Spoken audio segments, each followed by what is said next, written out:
जी हाँ दोस्तों, आज 5 दिसंबर सन 2020 है और आप सभी का स्वागत है मुख्तियार सिंह करनावल अलवर राजस्थान चैनल पर। दोस्तों, आज जिन शख्सियत से हम आपको मिलाने जा रहे हैं उनका नाम अलवर शहर क्या बल्कि पूरे राजस्थान में और दिल्ली तक भी उनका नाम जाना पहचाना है, जिनका जीवन पूरा का पूरा जीवन संघर्ष करते हुए गुजर गया। वो नाम बहुत जाना पहचाना है, कॉमरेड रघुनाथ बवेजा जी, जिन्होंने कई आंदोलन किए एवं सीपीआईएम पार्टी यानी कि भारत की कम्युनिस्ट पार्टी मार्क्सवादी में लंबे समय तक वो जुड़े रहे। कॉमरेड रघुनाथ बवेजा जी के पास आज हम हैं और उनसे खट्टी मीठी उनकी यादें, उनके संघर्षों की यादें आज हम साझा करेंगे। लेकिन दोस्तों, अगर यह वीडियो आपको अच्छी लगे तो कृपया इस चैनल को सब्सक्राइब कीजिए और बेल आइकन को भी दबाइए और कमेंट बॉक्स में अपने विचार रखिए एवं वीडियो को ज़्यादा से ज़्यादा शेयर कीजिए।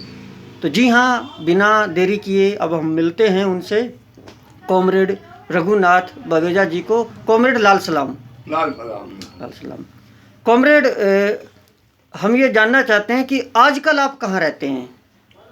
आजकल मैं अलवर में ये त्रिपोलिया बाजार के पास एक छोटा सा मोहल्ला है, मोहल्ला चकला कुंदी, उसमें जो है सन 82 से उसी में निवास कर रहे हैं। अच्छा, आप सन 82 से 1982 से इसी में निवास कर रहे हैं। तो कॉमरेड, आप शुरू से अलवर शहर के हैं या पहले और कहीं से आए थे? साहब, ऐसे तो मेरी ज़िंदगी की शुरुआत मैं 1 जनवरी 1941 को पाकिस्तान के एक गांव, छोटा सा गांव जिसे सोनूवाला कहते हैं जी। मौजा नीलकोट, और जहाँ तहसील जिसे खानेवाल बोला जाता है और जिला मुल्तान, जी जी। वहाँ से करीब जब ये बंटवारा हुआ तो मैं 6-7 साल का था जी। और घर छोड़ते हुए मैंने अपनी आंखों से देखा कि किस तरह से मेरे माँ और बाप जो है घर का सामान अड़ोसी पड़ोसियों को वैसे ही बांट रहे थे कि भाई हम तो जा रहे हैं। जी। लोगों ने उस सामान का पैसा भी देने की कोशिश की, लेकिन मेरे पिताजी इसके हालात के नहीं थे। उन्होंने कहा हम वैसे भी छोड़ के जाएंगे, वैसे भी आप लोगों ने हमारा अब तक जो है अच्छा व्यवहार लिया और अच्छा व्यवहार दिया, तो उनसे सामान छोड़कर और पाकिस्तान से जिस तरीके से हमने वो सफ़र तय किया, मैं वैसे ईश्वर को ज़्यादा महत्व तो नहीं देता, लेकिन मैं इतना ज़रूर मांग करता हूँ, आशा करता हूँ कि ऐसा संकट ज़िंदगी में फिर दोबारा नहीं आए किसी पर। जी जी। कि किस तरह से सीमाओं के पार हमने लांग कर और हिंदुस्तान के अंदर एक जो आजकल तो हरियाणा, पहले पंजाब में था, करनाल डिस्ट्रिक्ट, जी जी। इसमें आकर हमारा एक शरणार्थी कैंप लगा जी। और कोई 3-4 महीना यहाँ डिपो में, कैंप में रहकर पाकिस्तान से आए हजारों शरणार्थियों ने जो अपना समय पास किया। उसके बाद मुल्तान डिस्ट्रिक्ट से आए हुए लोगों को भारत में जो सरकार बनी थी उन्होंने हिसार जिला अलॉट किया, ज़मीनें वहाँ अलॉट की। जी लेकिन जब तक हमारे परिवार हिसार पहुँचे तब तक वहाँ ज़मीनें ख़त्म हो चुकी थी। जी जी। जी। तो सरकार ने फिर अलवर का प्रस्ताव रखा कि आप अलवर ज़िले में जो भी बच गए हैं वो अलवर ज़िले में। तो अलवर ज़िले में रामगढ़ जो उप तहसील थी पहले, अब तो तहसील है शायद, कस्बा मुबारकपुर के पास एक रसवाड़ा गांव, जी कॉमरेड, जो बिल्कुल पहाड़ की तलहटी में था, और वहाँ आकर हमें ये ज़मीनें अलॉट की। जी। ज़मीनें कोई खास अच्छी नहीं थी, आधा इलाका रेतीला था और आधा कोई उपजाऊ था। 16-16 बीघा ज़मीन अलॉट किया। जी। अब लंबा इसमें ना जाते हुए मैं आपको ये बताना चाहूँगा कि 5वीं क्लास तक जो है जो शिक्षा हमने ग्रहण की उसमें हमने किसी स्कूल का मुंह नहीं देखा। जी। और आर्थिक स्थिति से इतने कमज़ोर थे जी कि दूर पढ़ाई के लिए जाया भी नहीं जा सकता था। तो हमारे एक कस्बा मुबारकपुर पे जी एक पंडित जी आया करते थे, तो नीम के नीचे एक स्कूल लगता था। जी उस समय फीस थी पंडित जी के लिए 1 रुपया महीना और 1 किलो आटा। जी लेकिन जहाँ तक मुझे आज तक याद है, उस 5वीं क्लास तक जो हमें शिक्षा मिली, जी पढ़ाई लिखाई से ज़्यादा अनुशासन मिला हमें सीखने का। जी जी हमारे अध्यापक, जिनका नाम मैं पंडित जी करके ले रहा हूँ, जी वो क्लास में आते ही पहले ये खड़ा बच्चों से पूछते थे कि माँ बाप के पैर छूकर कौन नहीं आया। जी और कोई अगर झूठ भी बोल देता था कि मैं भी माँ बाप के पैर छूकर आया हूँ, वो बच्चे को घर ले जाते थे उसके, और वहाँ जाकर इसकी पुष्टि करते थे उसके घर पर कि ये माँ बाप के पैर छूकर आया है कि नहीं। जी जी और उस झूठ की सजा उसी नीम के नीचे जहाँ हम पढ़ते थे, जी एक हरी पतली सी लौदड़ी तोड़कर हमारे अध्यापक उससे हमारी सेवा किया करते थे। और इससे चलते हमें अनुशासन की ओर ज़रा आभास हुआ, इच्छा हुई पैदा। और तकरीबन उस समय जो उनके बाप पढ़ते थे, मुझे ये याद है, कोई भी बच्चा ऐसा नहीं निकला जिसने अपने माँ बाप की सेवा ना की हो। उसके आगे 6ठी से 8वीं तक मुबारकपुर कस्बा, जो थोड़े दिन पहले ही मिडिल स्कूल का दर्जा जिसे मिला था, वहाँ शिक्षा ग्रहण की। वैसे अब कहने में संकोच नहीं करना चाहिए, पढ़ाई में मैं कमज़ोर ही रहा कि 8वीं क्लास भी मास्टरों ने इसलिए मेरी पास करा दी जी क्योंकि मेरे पिताजी राजनीति में हिस्सा लेते थे और कांग्रेस के सक्रिय लीडर रहे। जी इस वजह से मुझे 5 नंबर की ग्रेड देकर 8वीं में भी पास कर दिया। चलो और उसका नुकसान मुझे आगे जाकर ये भुगतना पड़ा कि 8वीं के बाद मेरे चाचा था, कोई रिश्तेदार रहते थे हिसार, जी मुझे वहाँ एक हरजीराम हिंदू हाई स्कूल में उन्होंने एडमिशन दिलाया। जी देखने को ये मिला कि वो अनुशासन के मामले में उस पंडित जी से भी ज़्यादा सख्त वहाँ हरजीराम हिंदू हाई स्कूल में देखने को मिला। जी जी जी लेकिन वो पिछली कमजोरी की वजह से मैं वहाँ जो बोर्ड की परीक्षा होती थी मैट्रिक की, पास होने में वंचित रह गया। उसके बाद मैं वापस अलवर आया, बेरोजगार था। जी रोजगार की तलाश में भटकता हुआ पता लगा कि राजस्थान पुलिस में भर्ती खुली हुई है।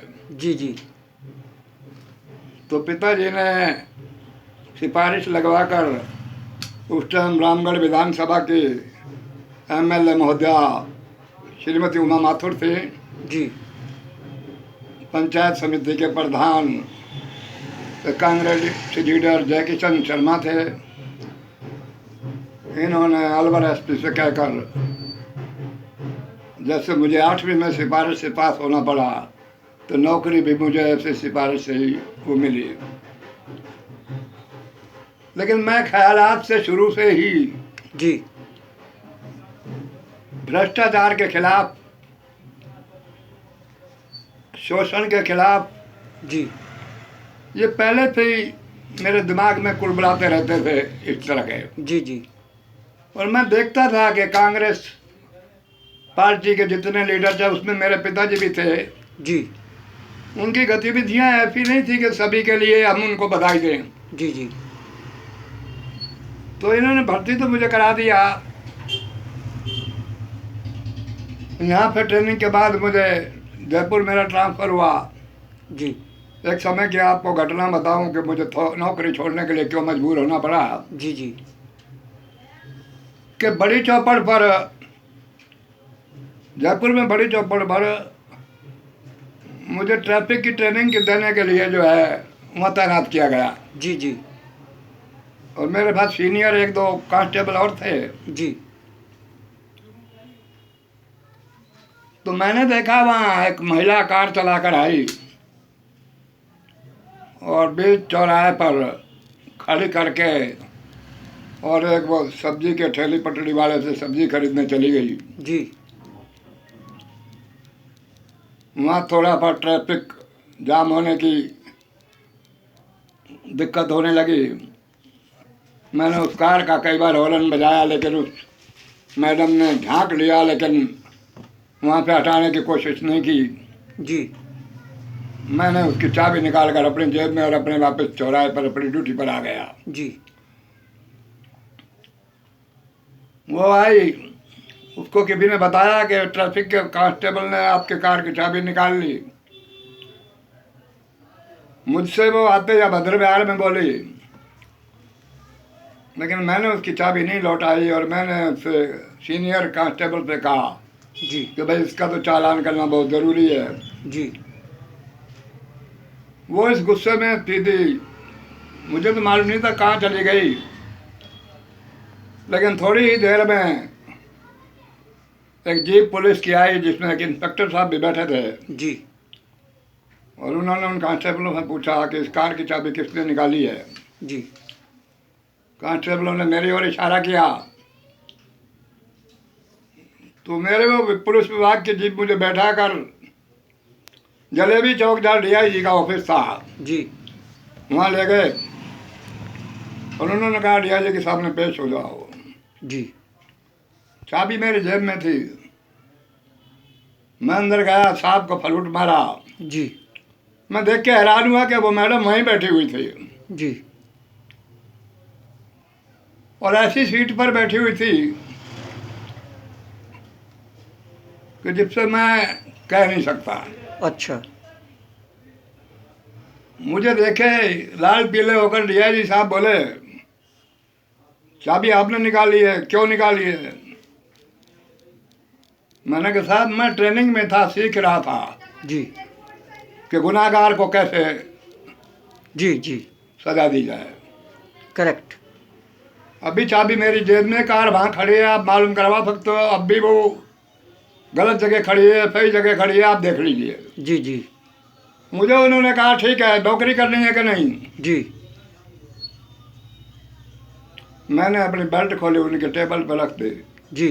और चाबी उनके रख दी। सर मुझे नहीं करनी ऐसी नौकरी। जी। जी। जी। वो मेरा ये काम देखकर हैरान हो गए।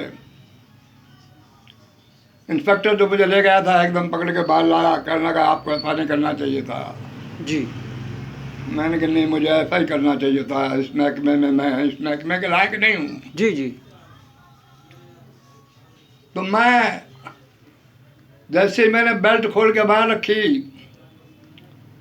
कंधे पे RP लगी हुई थी, वो खोल के कोतवाल साहब को, जो इंस्पेक्टर मेरे पास थे, उनको दे दी। जी। और मैं वापस पुलिस लाइन नहीं गया और सीधा रेलवे स्टेशन आकर, जी। जी। तब एक ही ट्रेन चला करती थी जयपुर से अलवर के। अच्छा। और मेरी जेब में उस टाइम मेरे ख्याल में 3-4 रुपए थे, क्योंकि तनख्वाह लेने पे 2 दिन पहले का यह घटना है। जी। जी। मैं अलवर आया, रात को जहाँ एक परिचित के रुका। जी। अलवर से मुबारकपुर प्राइवेट बसें चला करती थी। जी। जी। मुझे जी। याद है 13 आने किराया लगा करता था। 13 आने। सर सन भी कॉमरेड बता दीजिए किस 62-63 की बात है। कब? सन 62-63 की बात है। 62-63। Okay okay. तो 13 आने किराया लगा करता था। जी। जी। बस। हाँ बताइए कॉमरेड, क्या हुआ था फिर? हाँ, तो वो 13 आने किराया लगता था। मैं अपने घर वापिस आया जी। और माँ बाप ने पूछा अभी तो आप छुट्टी करके गए थे, अब दोबारा कैसे इतनी जल्दी कैसे आ गए? जी। जी। तो मैंने घर कहा कि मैं हमेशा के लिए छुट्टी लेकर आ गया हूँ। अच्छा अच्छा।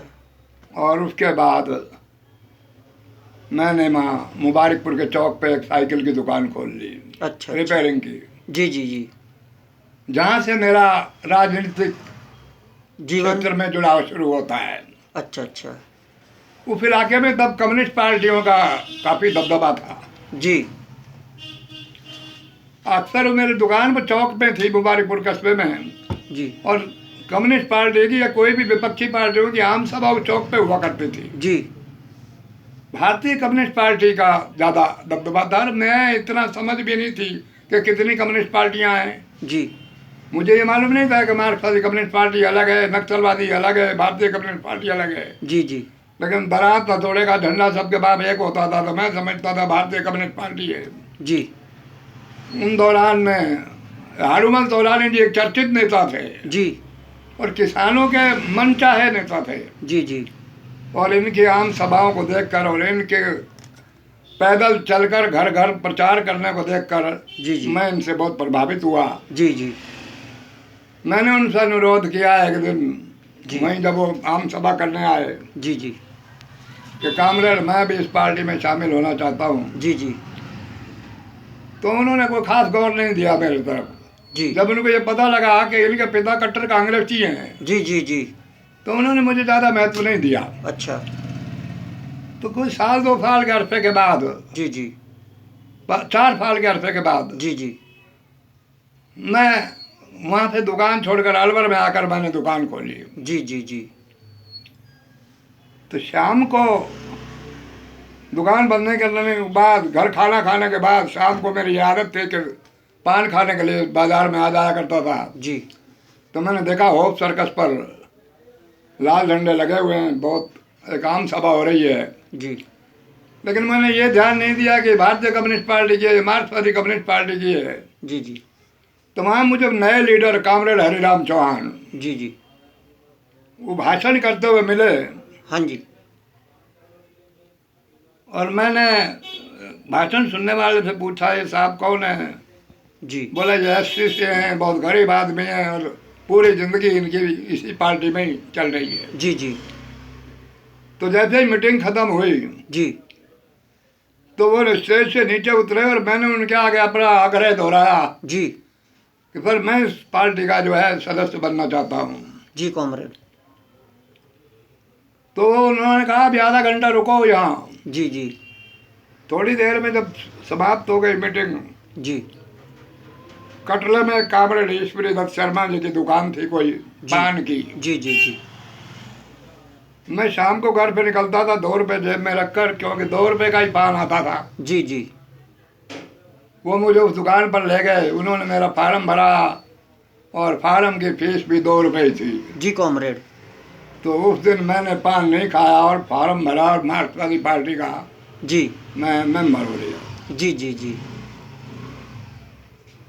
तो कामरेड वहाँ से ये मेरा सिलसिला शुरू हुआ मार्क्सवादी कम्युनिस्ट पार्टी में। जी जी और इतना तेज़ी से शुरू हुआ जी जी कि अभी मुझे कोई 15-20 दिन भी नहीं हुए थे, जी जी पार्टी ने एक बहुत बड़ा आंदोलन शिवलालपुरा की बस्ती का शुरू किया। जी शिवलालपुरा के गरीब लोग जिस बस्ती पे, जिस जमीन पर बसे हुए थे, जी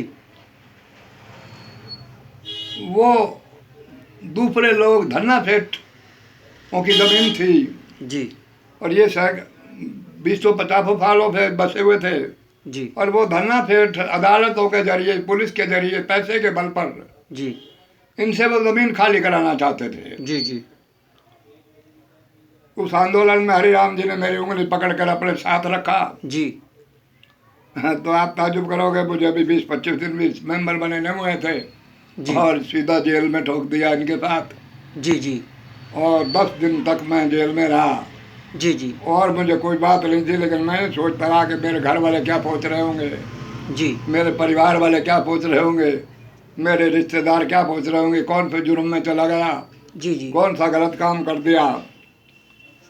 तो उस दिन से लेकर आज तक जी फिर मेरा घर में और जेल में, घर में और जेल में कोई विशेष अंतर नहीं रहा।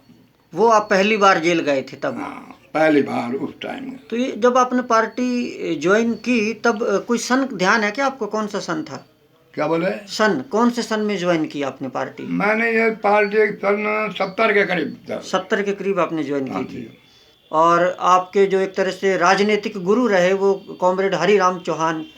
हाँ, दरअसल राजनीतिक गुरु जहाँ की बात है, मैंने जितना कामरेड हरिराम चौहान से जी जी जी सीखा है, जी जी और मैं हैरान भी हुआ हूँ जी जी कि एक शख्स एमएलए होते हुए जी जी जिसका मैंने मकान देखा जी जी जी और पता लगा वो भी किराए का है, जी जी जी और बरसात के अंदर जो उस मकान में हालात, एक दिन रात को मैं उनके घर पर बैठा था जी जी जी और बरसात शुरू हो गई, जी जी जी तो उनको खाट सरकाते फरकाते ही मैं देखता रहा जी जी जी कि उधर रखे तो ऊपर से टपकती थी छत, और उधर रखे तो उधर ऊपर से जी टपकती थी जी छत। जी जी जी उनके घर के हालात मैंने जब देखे तो मैं इतना प्रभावित हुआ उससे जी जी कि एक एमएलए रहते हुए शख्स अपना छत का भी जुगाड़ नहीं कर पाया, अपने मकान का भी जुगाड़ नहीं कर पाया, जी जी और ऐसी कम्युनिस्ट पार्टी में इन्होंने अपने जो है जान झोंक रखी है। जी जी और उनके परिवार के सदस्यों को भी देखा कि उनके पास बिल्कुल सामर्थ्य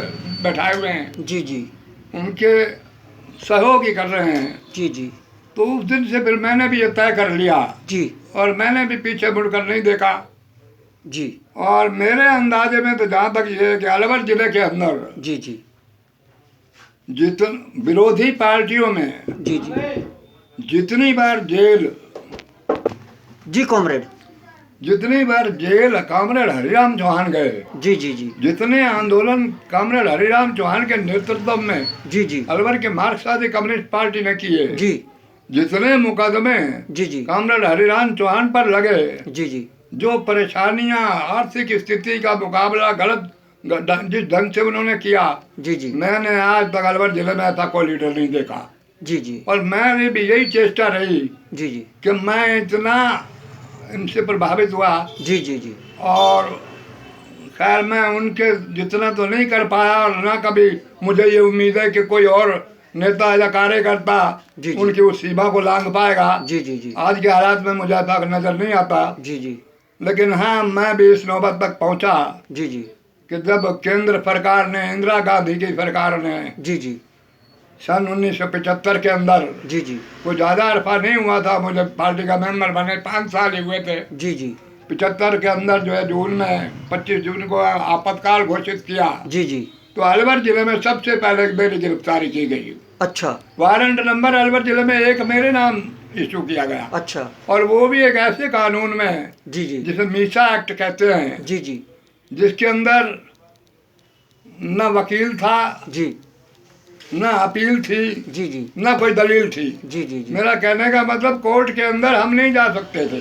जी जी कोर्ट को कोई अधिकार नहीं था जी जी हमारे खिलाफ या सरकार के खिलाफ हमारे मुकदमे सुनने का। जी कॉमरेड और जेल के अंदर जो इन्होंने शुरू में, जी हालांकि जेल ले जाने से पहले उस दिन सारा दिन सदर थाने में रोके रखा, जी, जी। और मेरे साथियों की भी गिरफ्तारी हुई, जी जी कुछ बीजेपी के लोगों की भी हुई, कुछ सोशलिस्ट पार्टी के लोगों की भी हुई। जी शाम को 6 बजे जब अलवर वो सदर थाने के अंदर जी कुछ लोग तो माफी मांगकर छूट गए, जी जी उसी टाइम छोड़ दिया। जी जी एसपी और कलेक्टर ने मुझे बुलाया, तब अलवर कलेक्टर एक आदर्श किशोर सक्सेना थे, जी जी और बहुत घमंड मूड के आदमी थे, जी जी और कांग्रेस के बहुत वफादार थे। जी उन्होंने तो इतने लोगों को घेरने की कोशिश की कि शायद ये इनाम घोषित किया गया हो कि कितने आदमियों को बंद करते हो आप। अच्छा तो मुझे बुलाकर कहने लगे कि सीआईडी की रिपोर्ट के अनुसार इन सब गिरफ्तार व्यक्तियों में से आर्थिक स्थिति से आप ज़्यादा कमज़ोर हैं, जी तो हम आपके लिए एक रियायत कर सकते हैं जी कि आप अलवर जिले को छोड़ जाओ, जी जहाँ भी जाना चाहो जी हम सरकारी साधन से आपको पहुँचा देते हैं, जी लेकिन जब तक इमरजेंसी रहे अलवर जिले में नजर नहीं आना। जी जी तो इतनी हम आपकी मदद कर सकते हैं। सीआईडी की रिपोर्ट है कि आर्थिक स्थिति से आपका परिवार बहुत तंग है। जी जी तो मैंने आधा घंटा की म्याद मांगी, मोहलत मांगी उनसे, मैंने कहा मुझे सोचने दो। जी जी आधे घंटे बाद उन्होंने फिर बुलाया, जी मुझसे पूछा, मैंने कहा मुझे भी जेल भेज दो। बोला ये क्या फैसला ले लिया आपने? जी जी आपने अपने बच्चों की तरफ ध्यान नहीं दिया। जी जी तो मैंने कहा मेरे साथ और हजारों लोग, जैसे आकाशवाणी के रेडियो पे खबर आ रही थी कि देश में हजारों लाखों की तादाद में लोगों को गिरफ्तार किया गया। जी जी तो जो उनके बच्चों का ध्यान रखेगा, मेरे बच्चों का भी वही ध्यान रखेगा। जी। हमें अलवर की जनता पर पूरा भरोसा है जी, जी। कि ये शिकायत हमें नहीं आएगी। जी तो यहाँ करीबन मेरे को 9 महीने रखा। जी। इसके बाद मेरे को यहाँ पे जयपुर ट्रांसफ़र कर दिया, जी जी क्योंकि जेल में हमारे व्यवहार के बारे में जेल सुप्रिटेंडेंट और जेलर खुश नहीं थे, जी जी जी क्योंकि हम देखते थे कि आम कैदियों का भी राशन जेल के अधिकारी हजम कर जाते हैं जी जी और उनके साथ भी नाजायज हथकंडे अपनाकर और उनका भी शोषण करते थे। जी जी तो इस कारण से जयपुर ट्रांसफर कर दिया। जी महीना भर बाद ही मुझे जयपुर से फिर वापस अलवर भेज दिया। जी जी वहाँ मेडिकल के उस पर कि जयपुर का पानी नहीं शूट नहीं करता। जी जी लेकिन कोई 10-15 दिन ही गुजरे होंगे, जेल के आईजी वहाँ एक मुआयना करने आए। जी हमारे क्रांतिकारी साथी Ramjilal Gupta, advocate comrade journal Singh और भी 2-3 साथी हमारे वहाँ, हम 7 लोग बंद थे। जी जी तो हमने उस आईजी के, जो जेल का आईजी आया, डीआईजी आया, जी जी हमने उसके सामने प्रोटेस्ट किया जी जी और नारे लगाए, मटके फोड़े। जी जी तब वो जाते जाते हमको जो है सबको जयपुर शिफ्ट कर गए, भरतपुर भरतपुर भरतपुर जेल में शिफ्ट कर गए। जी तो मैं भरतपुर जेल सुप्रिटेंडेंट के बारे में कहना चाहूँगा, जी जी एक नेक इंसान थे। जी जी वो जानते थे जी कि ये लोग जो बंद हैं ये अपने व्यक्तिगत स्वार्थ के लिए नहीं है जी जी और ये जनता की सेवा करने वाले लोग हैं। जी और उन्होंने, यादव साहब ने हमारा बहुत सहयोग किया जी जी और मैं उसके बारे में ज़्यादा उसमें भी नहीं जा सकता, जी। लेकिन इतना सहयोग किया कि ऐसी किसी सरकारी अधिकारी पर उम्मीद नहीं थी। जी तो जेल जाने का तो जहाँ तक सवाल है, इमरजेंसी में लंबी जेल के अलावा और छोटे कितने कितने दिन के लिए हम कितनी बार गए, इसकी गिनती हमको इसकी याद गिनती। नहीं है। लेकिन कॉमरेड, इमरजेंसी के दौरान आप लगातार कितने महीने रहे थे जेल के अंदर? मैं 14 महीने 6 दिन रहा। 14 महीने 6 दिन रहे थे। हाँ। जी हाँ दोस्तों, कॉमरेड रघुनाथ बवेजा जी से हम बातें कर रहे हैं। कॉमरेड, अब आप हमें यह बताइए कि आप CPIM पार्टी के अलवर के जिला सचिव कब से कब तक रहे? CPM पार्टी में संविधान के अनुसार जी 2 बार 2 कार्यकाल लगातार रहने के बाद जी जी जिला सेक्रेटरी को बदलने का प्रावधान है। जी जी मैं जनवरी 2009 से जी जी सितंबर 2014 तक रहा जी जी जी जिला सेक्रेटरी। और शहर सेक्रेटरी तो मैं कई बार, मुझे याद नहीं है, जी जी मैं सन 70 पे लेकर जी जी और जिला सचिव बनने तक शहर सचिव रहा हूँ।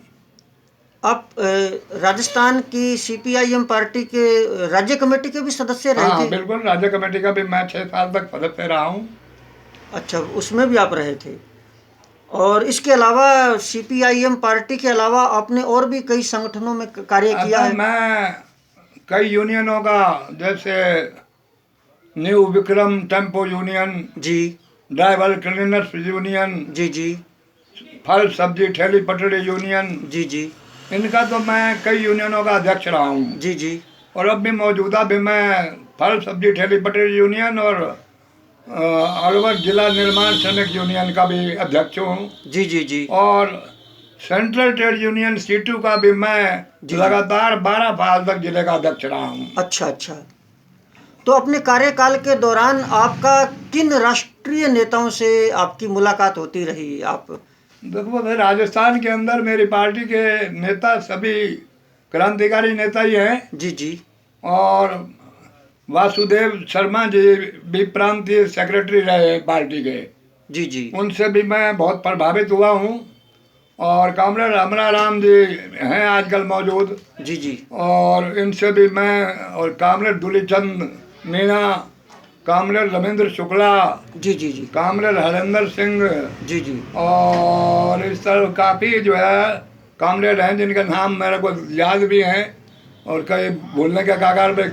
कामरेड बकार उल अहद, कामरेड बकार उल अहद। कॉमरेड, ये प्रांतीय नेता हुए, जो राष्ट्रीय नेता हैं, उन राष्ट्रीय नेताओं राष्ट्रीय में नेता कौन से? मैं कामरेड हनान मौला के ज़्यादा संपर्क में रहा हूँ। अच्छा। और वैसे तो अलवर में मेरी दुकान पर भी हमारे प्रकाश करात हो, कॉमरेड, हाँ, और हनान मौला हो, या वो मेरे नाम भूल रहे हैं, कॉमरेड हरिकृष्ण सिंह सुरजीत से भी आप मिले थे? मौजूदा जिला और मौजूदा देश के जो मेरे महामंत्री हैं, जी जी वो ये सब मेरे यहाँ मेरे दुकान पर जो पार्टी का मिनी ऑफिस हुआ करता था, जी जी सब ने मेरे वहाँ आकर मेरा मान बढ़ाया है। कॉमरेड, क्या आप कॉमरेड हरिकृष्ण सिंह सुरजीत से भी मिले? हरिकिशन सुरजीत सिंह के टाइम भी मैं बहुत एक्टिव था। अच्छा अच्छा। और मुझे एक बार तो अलवर में ही उनके आम सभा कराई। अच्छा। अलवर में जब प्रांतीय सम्मेलन हुआ था तो वो आए थे। जी जी। और आज मौजूदा जो जयपुर के अंदर मजदूर किसान भवन है उसकी आधारशिला भी रखने वो आए थे और मैं वहाँ मौजूद था।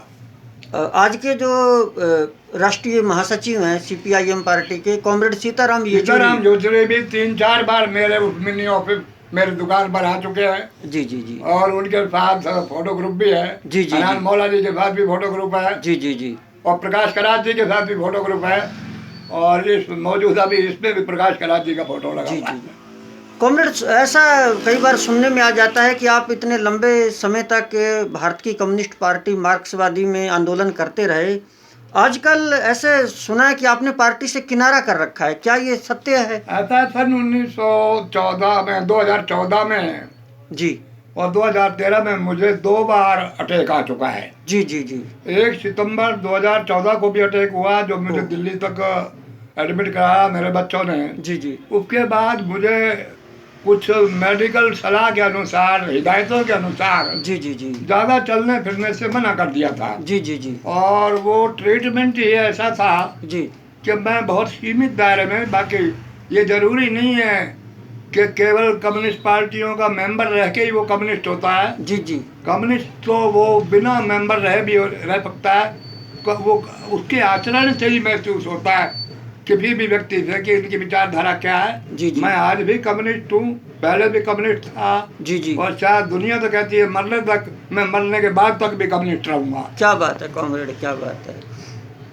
तो फिर कॉमरेड, आजकल फिर आप क्या करते हैं आजकल? आजकल कॉमरेड रहता है, मैं उन गरीब निर्माण श्रमिकों के लिए फ्री सर्विस देता हूँ। जी जी। उसका कोई शुल्क नहीं लेता। जी जी। और दूसरा 2-3 साल से जो है मैं अमीर लोगों के घर से जी जी। फालतू कपड़े, गरम सूती, जूते, चप्पल जी जी। वो इकट्ठा करके लाने की कोशिश करता हूँ। जी जी। और अब भी मैं वही कर रहा हूँ। जहाँ आप बैठे हैं वहाँ भी आपने देख लिया स्टॉक है हाँ, कपड़ों। और उन गरीब लोगों को, जी जी। जिनको ज़रूरतमंद लोगों को जी जी। मैं ये सेवा करता हूँ। और मैं अपना समय पास, मैं तो इसी को भी समझता हूँ कि कम्युनिस्ट पार्टी का ये भी फर्ज है कि गरीबों की इस तरह से भी मदद की जाए। कॉमरेड, अलवर शहर में वामपंथी पहले बहुत मजबूत रहे थे, लेकिन आज के दौर में देखा जाए तो वामपंथी इतने मजबूत नहीं है अलवर के अंदर। अलवर क्या पूरे देश के अंदर नहीं है, लेकिन अलवर के अंदर तो बिल्कुल नहीं है। क्या कारण है आप समझते हैं? कॉमरेड ऐसा है, ये अलवर में जो ये कमजोरी नजर आ रही है केवल अलवर में ही नहीं है, जी जी। ये पूरे देश भर में है। जी जी। इस तरह के आंकड़े हैं। जी जी। अब ये एक बहुत बड़ी सोच है, बहुत बड़ा निर्णय, पार्टी को ही इसका विश्लेषण करना पड़ेगा। जी जी। हाँ, अलवर, उसके बाद हम भरतपुर को देख लें या और देख लें, पूरे जगह मेंबरशिप में थोड़ी गिरावट आई है। जी जी जी। लेकिन ये भी है कि कुछ साथियों में, जी जी। चाहे मैं हूँ या मेरे और साथी हैं, जी जी। हम में भी कमजोरियां रही हैं। जी जी। जिसकी वजह से जितना काम हमें करना चाहिए था, जी जी। जिस स्टेज पे जहाँ कभी 5 MLA हुआ करते थे अलवर जिले में, जी जी। और आज एक भी उम्मीदवार हमारा जो है 1100 से ऊंचा वोट नहीं ले पाता। जी जी। ये खेद का विषय है और इसमें किसी एक का ही दोष नहीं है। जी जी। ये पूरी पार्टी का जिले से, प्रांत से केंद्र तक जिम्मेवारी है। जी हाँ दोस्तों, हम बातें कर रहे हैं कॉमरेड रघुनाथ भवेजा से, जो पूर्व जिला सचिव रहे हैं सीपीआईएम पार्टी के। और मैं आपके साथ ये बात भी साझा करना चाहूँगा कि मेरे भी यही कॉमरेड राजनीतिक गुरु रहे हैं। सन 2012 में मैंने इन्हीं की उंगली पकड़कर और मैंने सीखा और मैं पार्टी के साथ जुड़ा। तो कॉमरेड, आपके भाषण हमने इतने सुने हैं जिसकी कोई गिनती नहीं है। जब आप मंच पर भाषण देते हैं तो तालियां बहुत बजती हैं, और आप इतने अच्छे तरीके से, मतलब वो कविताओं में, शेरो शायरी में आप मतलब जनता की भाषा में उस आवाज़ को आप रख पाते हैं, और बहुत तालियां ही तालियां बजती हैं। तो बहुत अच्छा लगता है और हम सौभाग्यशाली हैं कि हमने इनको सुना। अगर ऐसे कुछ एक दो याद हो तो प्लीज़ आप हमारे दर्शकों को सुनाइए। आपके मुँह से बहुत अच्छा लगता है जब आप कोई आंदोलन के बारे में कोई कविता बोलते हो। कॉमरेड, जहाँ तक भाषण का सवाल है, जी जी। ये कोई कला सीखने की नहीं होती है। जी कॉमरेड। ये तो अपने आप किन लोगों में रहते हैं, जी जी जी जी उन लोगों को क्या तकलीफें हैं, जी जी उनके साथ रहकर ही आप जान सकते हैं। जी जी आप एसी के कमरे में बैठकर जी जी मार्क्स की किताब पढ़ लें या लेनिन की किताब पढ़ लें या और महात्मा गांधी का इतिहास पढ़ लें, जी जी अम्बेडकर साहब के कोई कहानी पढ़ लें, इससे कोई भाषण तैयार नहीं होते। जी जी आप उनमें रहो, उनमें देखो कि इनको क्या तकलीफ है। जी जी और एक आदमी तो हवाई जहाज में उड़ रहा है और एक के बाद पैर में चप्पल ही नहीं है, सड़क पर चलने वाला है। जी जी जी ये फर्क क्यों है? जी जी इनका जब तक आपको अध्ययन हो जाएगा जी, जी, तो भाषण आप अपने आप देने लग जाओगे। जी, कोई जी। इसके लिए सिखाने नहीं आता है। जी कॉमरेड। तो कॉमरेड, इस उम्र में भी आप क्या इरादा अब रखते हैं और क्या भविष्य देखते हैं? ऐसा है कॉमरेड, किसी काम को करने के लिए उम्र कभी नहीं आड़े आती। जी कॉमरेड। उम्र कभी आड़े आती नहीं कुछ करने के लिए। जी जी उम्र कभी आड़े आती नहीं कुछ करने के लिए, मगर कुछ करने का जज्बा चाहिए। जी हमें तो आज इस उम्र में भी जी दिल्ली की गोल इमारत का कब्जा चाहिए। वाह वाह वाह, क्या बात है कॉमरेड। कॉमरेड बहुत अच्छा, ये तो आपने कुछ और अगर ऐसा सुना दो तो। आबरू महफूज रह नहीं सकती। जी आबरू महफूज रह नहीं सकती जहाँ तानाशाह निज़ाम हो। जी जी वो निज़ाम भी टिक नहीं सकता जहाँ हर इंसान परेशान हो। जी जी जी जी कॉमरेड। अच्छा कॉमरेड, ये बताओ फिर आप क्या देखते हैं, अब किस पार्टी का भविष्य अच्छा है आजकल के दौर में? ऐसा है साथियों, जी मौजूदा किसान आंदोलन भी चल रहा है हाँ जी जी जी और 26 नवंबर को बहुत देशव्यापी हड़ताल हुई थी मजदूरों की। जी कॉमरेड। तो इसमें तो मैं इतना कहना चाहूँगा सिर्फ जी जी कि आंदोलन कब और कैसे कामयाब हो सकता है जी कि वो सलाद भी अच्छा नहीं लगता कि जिसमें खीरा ना हो। जी वो सलाद भी अच्छा नहीं लगता कि जिसमें खीरा ना हो। जी वो गरम मसाला बेकार है कि जिसमें जीरा ना हो। जी वो अंगूठी किस काम की कि जिसमें हीरा ना हो। वाह। 1 के 10 कभी नहीं बन सकते जब तक 1 के बाद 0 ना हो। जी जी आंदोलन कभी नहीं कामयाब होगा किसी का जब तक उसमें लाल झंडा हीरो ना हो। लाल झंडा हीरो ना हो। कॉमरेड बहुत ये आपकी अच्छी यादें हैं। आप अलवर से बाहर भी आंदोलन के लिए जाते रहे थे क्या? मैं जयपुर तक कई बार गया हूँ रैलियों में। दिल्ली जंतर मंतर में भी मुझे भाषण देने का मौका दिया गया है। जी जी जी दिल्ली रामलीला मैदान पर भी मैं शामिल हुआ कई बार, कई साथियों को ले जाकर। जी जी जी और जयपुर भरतपुर में भी मुझे जाना पड़ा, पार्टी की जिम्मेवारी थी। और जिले के पूरे तहसील हेडक्वार्टर पर ऐसा कोई हेडक्वार्टर नहीं बाकी रहा जहाँ मैंने आंदोलन का नेतृत्व न किया हो या शुरुआत ना की हो। जी जी जी कॉमरेड, हमने सारी बातें पूछी लेकिन ये बात रह गई कि आपका जन्म कब हुआ था? सन की बात शायद उसमें क्या नहीं कह है। रहे हैं? आपका जन्म कब हुआ था? जन्म मैंने आपसे पहले निवेदन किया ना, 1 जनवरी 1941। अच्छा अच्छा जी सॉरी, 1 जनवरी ये 1900। पाकिस्तान के जी जी गांव सोनवाला, मौजा नीलकोट, तहसील खानेवाल, जिला मुल्तान। जी जी जी जी जी तो जी हाँ दोस्तों, आज 5 दिसंबर सन 2020 है और आप मिल रहे थे एक महान शख्सियत कॉमरेड रघुनाथ बवेजा से, जिनकी यादें ये आज भी जो उन्होंने जीवन में संघर्ष किया है, ये फ़ोटोज़ और उनकी यादें इतनी हैं कि अगर न्यूज़पेपर्स की बात बताई जाए तो ऐसा कौन सा न्यूज़पेपर है जिनमें कॉमरेड रघुनाथ बवेजा के संघर्ष ना छपे हों। और आजकल वो जो कपड़ों का, जो गरीबों के लिए वो अमीरों के घरों से कपड़े लेकर और गरीबों में बांटते हैं, जो कपड़ों का काम करते हैं और फिर भी जनता के संघर्ष करते रहते हैं, जनता से जुड़े रहते हैं, आज भी वो वर्क कर रहे हैं। तो ये उनका कार्यालय है, ये हाँ जी हाँ, अखिल भारतीय खेत मजदूर यूनियन जिला कमेटी अलवर, और ये इनकी यादें हैं। बहुत अच्छा लग रहा है कॉमरेड को आज मिले। कॉमरेड, ये आपका ऑफिस किस जगह पर है? ये इसका एड्रेस क्या है? इसका एड्रेस है Gurudwara Singh Sabha ji, meat market road, जी जी विवेकानंद चौक अलवर। जी जी जी thank you so much comrade, आपने हमसे बात की, हमें बहुत अच्छा लगा। और हम आशा करते हैं कि आपका स्वास्थ्य ठीक रहे और आप आने वाले सैकड़ों साल तक आप हमारे बीच विद्यमान रहें और आप संघर्ष करते रहें और आपसे हम जैसे लोग भी सीखते रहें।